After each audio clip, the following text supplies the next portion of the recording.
Selamat pagi, siang, dan malam semuanya. Kami dari kelompok 13 dengan anggota Ahmad Nadin dengan NIM akhir 077 dan Radityo Purwanto dengan NIM akhir 066 serta Igusti Komang Wisnu Nananjaya dengan NIM akhir 200 akan menjelaskan tentang yang pertama ada analisis kredit dasar, lalu analisis kredit checking menggunakan sistem informasi debitur, dan analisa jaminan benda bergerak dan tidak bergerak, serta proses pemutusan kredit. Yang pertama yaitu adalah analisis kredit dasar. Kata kredit berasal dari bahasa Latin yaitu credere, yang diterjemahkan sebagai kepercayaan atau credo yang berarti saya percaya. Kredit dan kepercayaan atau trust adalah ibarat skipping mata uang logam yang tidak dapat dipisahkan. Lalu menurut Undang-Undang Nomor 10 Tahun 1998 tentang perubahan Undang-Undang Nomor 7 Tahun 1992, kredit memiliki pengertian yaitu penyediaan uang atau tagihan-tagihan yang dapat dipersamakan dengan itu berdasarkan persetujuan atau kesepakatan pinjam-meminjam antara bank dan pihak lain yang mewajibkan pihak peminjam melunasi utangnya setelah jangka waktu tertentu dengan pemberian bunga.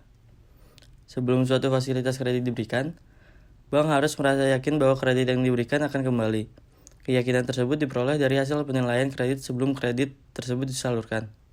Nah, penilaian kredit tersebut dapat dilakukan dengan berbagai cara. Maka dari itu, selanjutnya akan dijelaskan tentang prinsip 5C yang dapat digunakan untuk melakukan penilaian umum sebelum melakukan kegiatan pinjam-meminjam. Analisis kredit dasar dengan menggunakan metode 5C.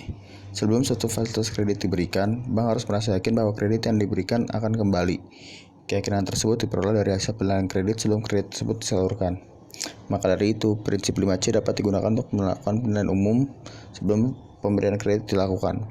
Adapun prinsip 5C yaitu yang pertama karakteristik, kedua capacity, ketiga capital, keempat collateral, dan yang kelima condition of economy. Analisis kredit checking menggunakan sistem informasi debitur. Sistem informasi debitur adalah sistem yang mempertukarkan informasi debitur dan fasilitas kredit dari bank dan lembaga pembiayaan. Sistem informasi debitur dikelola oleh salah satu bagian di Bank Indonesia, yaitu Biro Informasi Kredit. BI checking. BI checking adalah proses pengecekan oleh lembaga keuangan baik bank maupun non-bank kepada suatu sistem yang disebut sistem informasi debitur yang dikelola Bank Indonesia.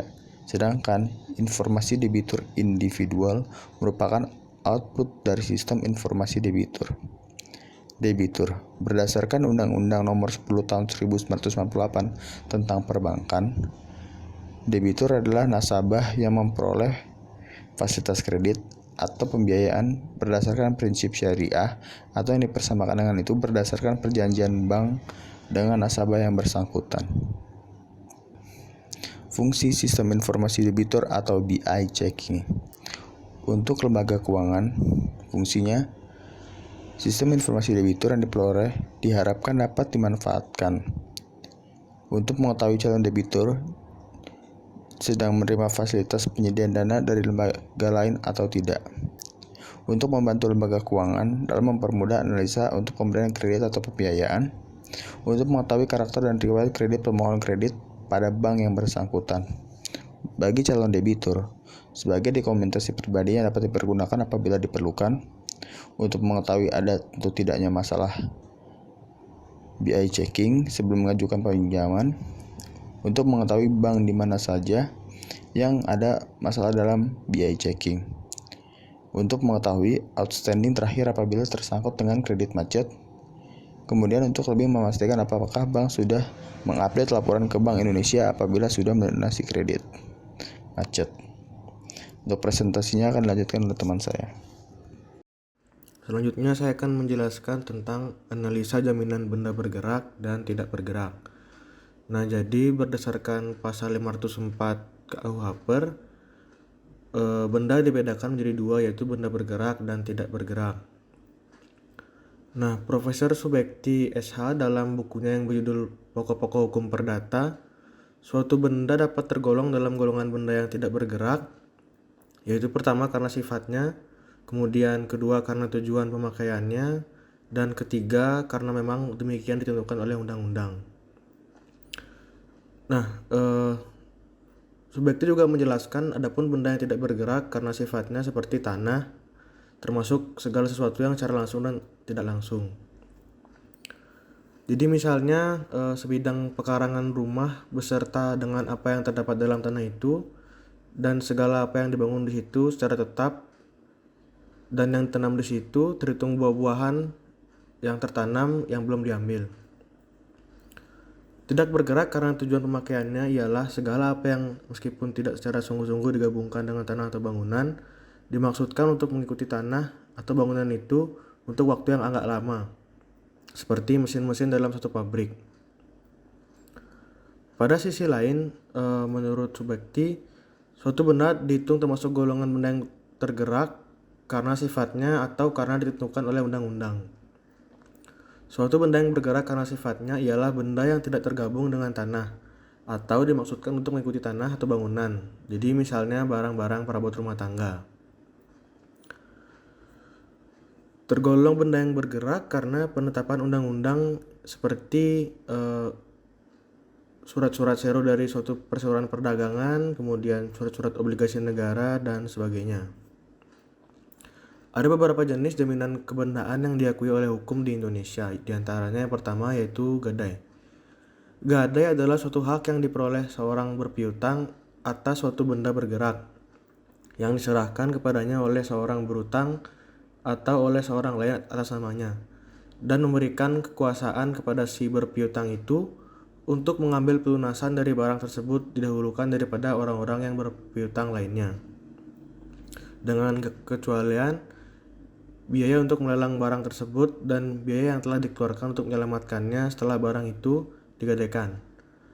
Biaya-biaya mana yang harus didahulukan terdapat dalam pasal 1150 KUH Perdata. Yang kedua ada fidusia.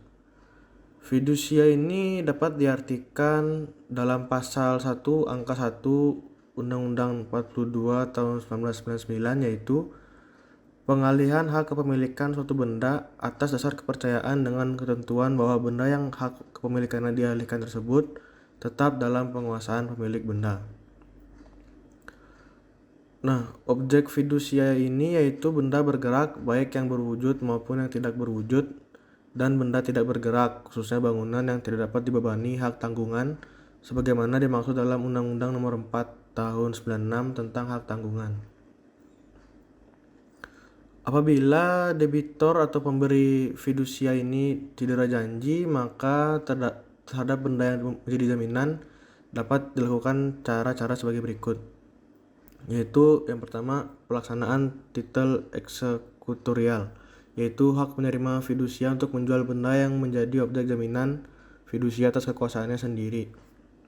Yang kedua, penjualan benda yang menjadi objek jaminan fidusia atas kekuatan penerima fidusia sendiri melalui pelelangan umum serta mengambil pelunasan piutangan dari hasil penjualan. Yang ketiga, penjualan di bawah tangan yang dilakukan berdasarkan kesepakatan pemberi dan penerima fidusia. Kemudian yang ketiga ada hipotek.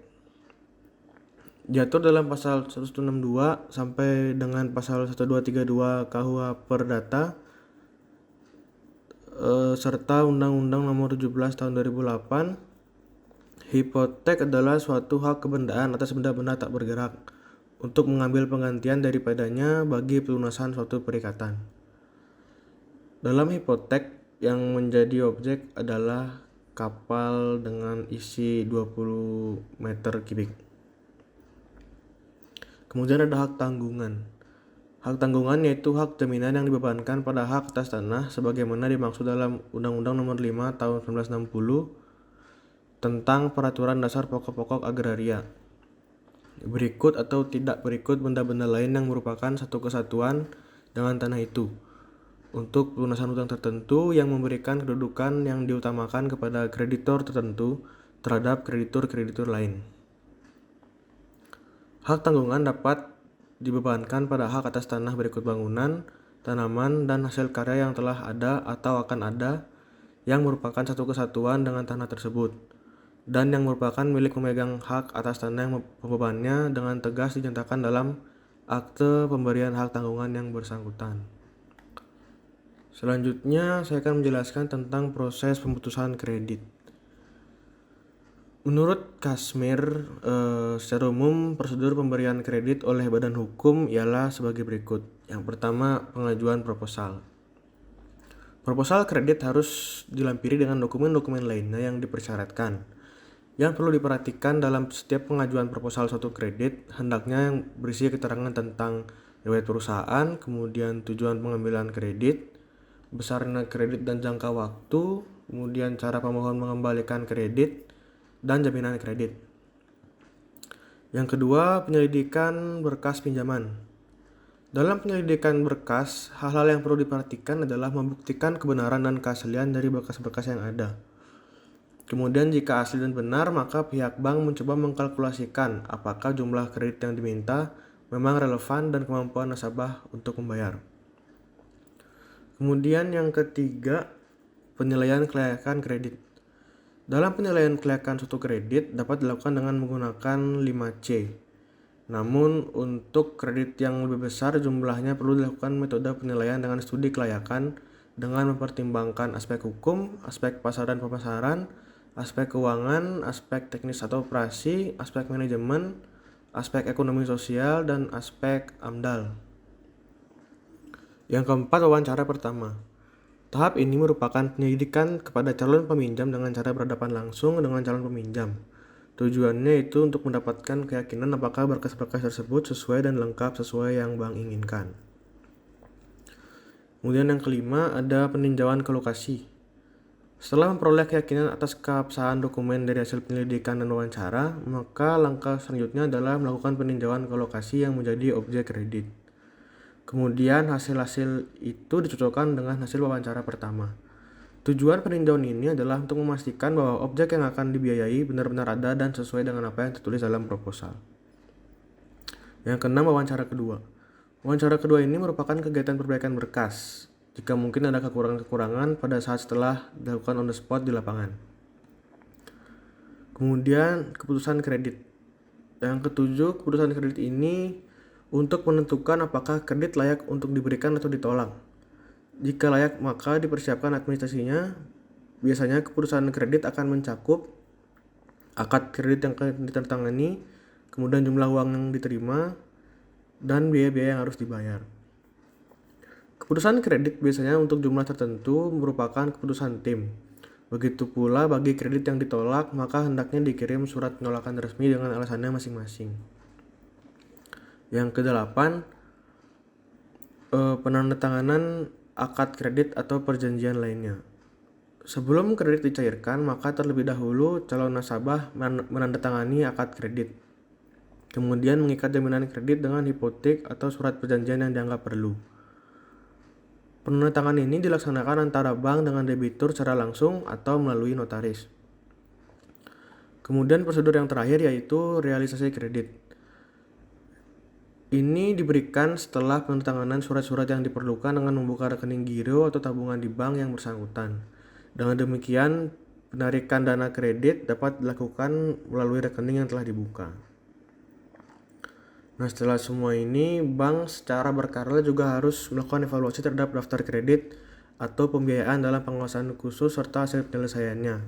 Tujuannya yaitu mengetahui secara dini pemberian kredit atau pembiayaan dalam pengawasan khusus telah menjadi kredit atau malah pembiayaan bermasalah.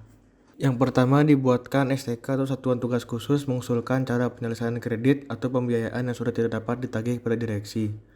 Yang kedua, STK melaksanakan penyelesaian kredit atau pembiayaan yang tidak dapat ditagih sesuai dengan cara penyelesaian yang disetujui oleh direksi.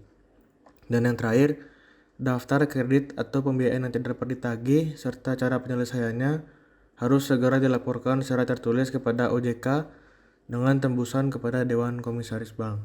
Sekian penjelasan dari kelompok kami. Semoga apa yang kami jelaskan boleh berguna bagi teman-teman sekalian. Terima kasih.